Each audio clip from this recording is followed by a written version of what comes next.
நம்முடைய சட்டமன்ற உறுப்பினர் திருமதி வானதி ஸ்ரீனிவாசன் அவர்களை அழைக்கிறேன்.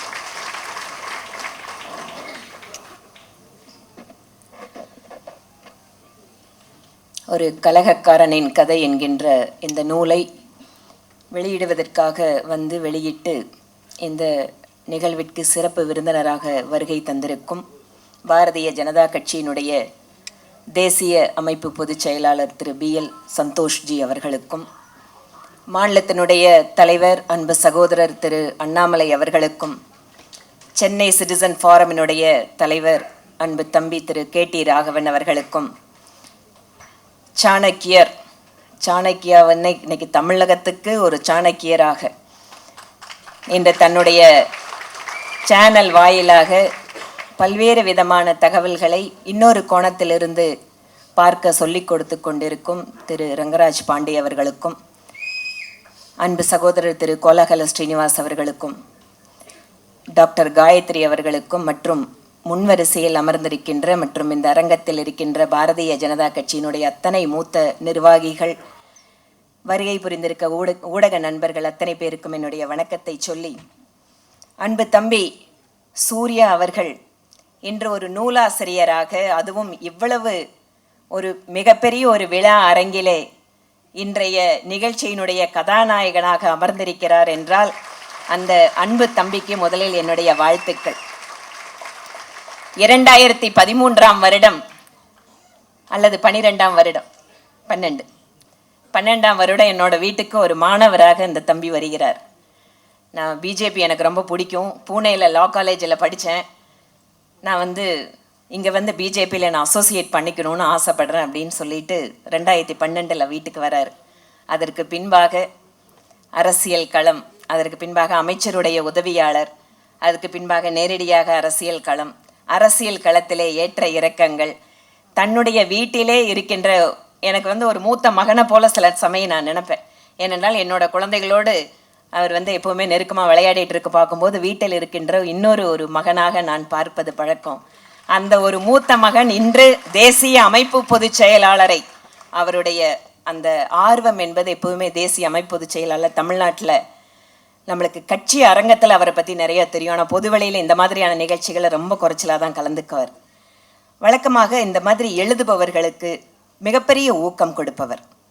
அந்த எழுதுகிறவங்களுக்காக தனியாக உற்சாகம் கொடுத்து அவங்கள ஊக்கப்படுத்தி இன்றைக்கு அந்த விழாவிற்கு அவரே சிறப்பு விருந்தினராக, ஏனென்றால் இந்த தேதிக்காக தம்பி சூர்யா வருடக்கணக்காக காத்து கொண்டிருந்தார்.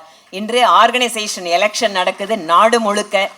அந்த நேரத்தில் இதற்காக தேதி கொடுத்து நம்முடைய தேசிய அமைப்பு பொதுச் செயலாளர் வந்திருக்கிறார் என்றால் கட்சியினுடைய நிர்வாகிகளுக்கு, ஊழியர்களுக்கு அவர் கொடுக்கின்ற உத்வேகத்திற்கு ஒரு மிகச்சிறந்த எடுத்துக்காட்டாக நான் பார்க்கிறேன்.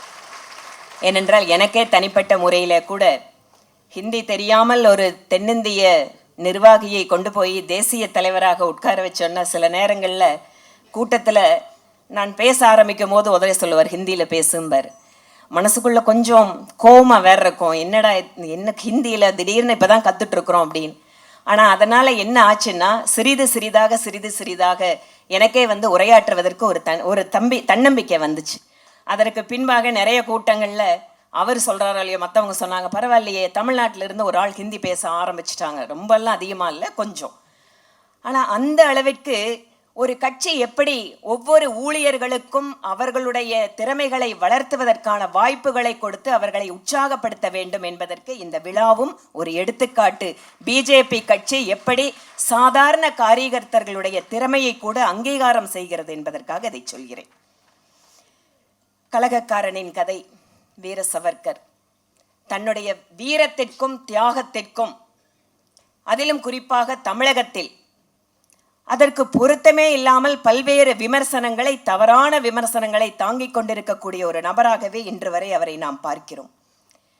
அதை மாற்றுகின்ற விதத்திலே, ஏனென்றால் தமிழகம் அதிகமாக இந்த நாட்டினுடைய விடுதலை போராட்டத்தில் பங்கு பெற்ற ஒரு களம், அதிகமான தியாகிகளை இந்த நாட்டின் விடுதலை போராட்டத்திற்காக கொடுத்த மாநிலம் இந்த தமிழகம்.